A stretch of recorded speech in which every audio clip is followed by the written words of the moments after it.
兄弟们，比亚迪又开大了。腾势 Z 被拍到在纽北进行测试。腾势 Z 是今年上海车展亮相的一款概念车，当时说这辆车已经非常接近量产状态了。我们对比一下纽北测试的照片了，发现其实真的两辆车非常接近，预计是26年上半年和大家正式见面。那我就给大家说一下这辆车的一些特点和我对纽北圈速的一个预测。首先，它将首搭比亚迪的云辇 M 系统，就是这套悬挂系统啊，它采用10牛变的减震器，它是通过磁场作用改变这个油液的粘度，然后可在毫秒级内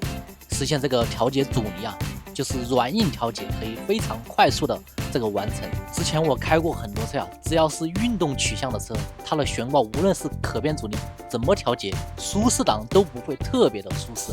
不知道比亚迪的这次新技术能不能给我们带来很多惊喜？那它的动力系统将搭载3电机啊，预计马力将超过1000匹，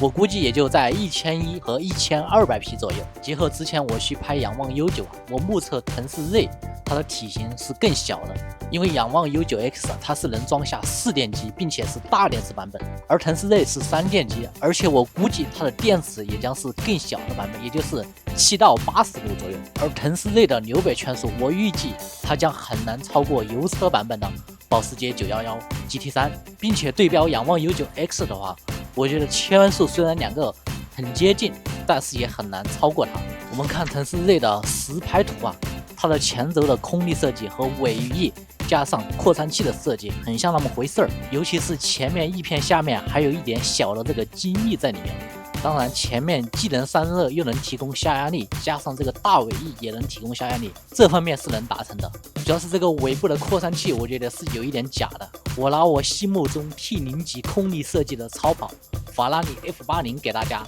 做一下解释。法拉利 F80 在时速250千米每小时啊，能产生1000公斤的下压力，其中的460公斤主要靠前部的这个 S-Dark 产生，